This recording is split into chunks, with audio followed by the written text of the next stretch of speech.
A new report is out from Leafly and Whitney Economics, which explores the relationship between opt-out laws and unregulated sales. For those unfamiliar with opt-out laws, whenever a state legalizes cannabis, local governments can opt out of allowing legal sales, and unfortunately, some do.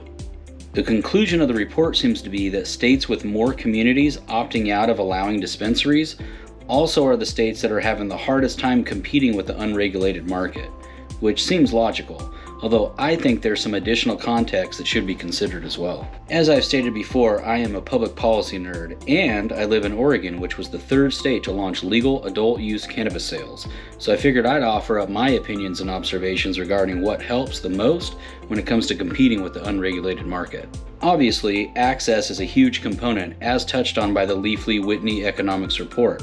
But even in places where there is legal access, such as in California, a lot of people still go the unregulated route, even in communities that have a lot of legal options, like where I recently visited in Southern California last month. There's one very big and obvious reason why that is, and that is the price of regulated cannabis compared to unregulated cannabis.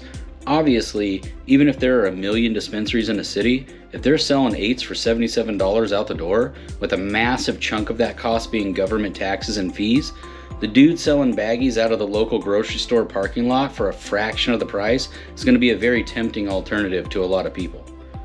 My experience is anecdotal, but I don't know anyone here in Western Oregon that buys unregulated cannabis, and I assume that is because Oregon is home to the cheapest legal cannabis in the entire United States.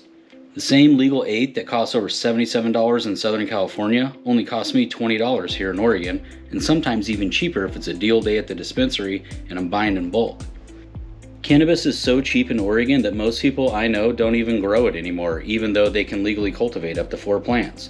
For many people, myself included, it's cheaper and definitely much easier to just go to the neighborhood dispensary and pick up some weed when you need it.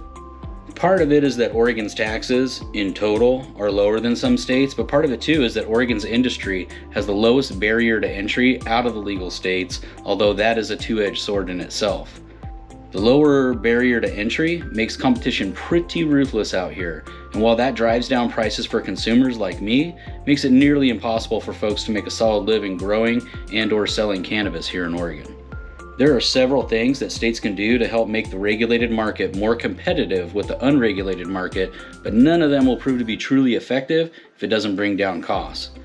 There's a federal component in this equation as well, and that the federal tax code is extremely harsh towards cannabis businesses, even though they are legal entities at the state level. Cannabis businesses pay as much as 70% more in taxes compared to other agriculture and retail businesses from what I understand, and that adds to the final price tag for cannabis products at dispensaries. Admittedly, I don't know what the optimal tax rate and structure is, and I'll be the first to recognize that Oregon is a different animal compared to most states because of how well cannabis grows under the sun here. But I do know that the higher the taxes and fees for cannabis, the higher the price to the consumer. And while some consumers, myself included, are willing to pay extra for tested, conveniently acquired, regulated cannabis, that only goes up to a point. It's a tough thing in that one of the biggest selling points for legalizing cannabis among swing voters is that it will generate public revenue. However, if cannabis is taxed too much, then consumers will keep going the unregulated route.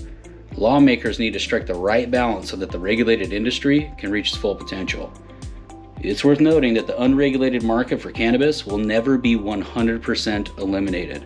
Just as there is an underground market for cigarettes, alcohol, and bootleg clothing, there will always be someone out there pushing unregulated cannabis. The burden on lawmakers and regulators is to make that option seem less appealing to consumers, and that only happens when reasonable prices are involved. That's my 2 cents, and I'm sticking with it. Have a good day, my friends, and thank you for supporting the Higher Things Club.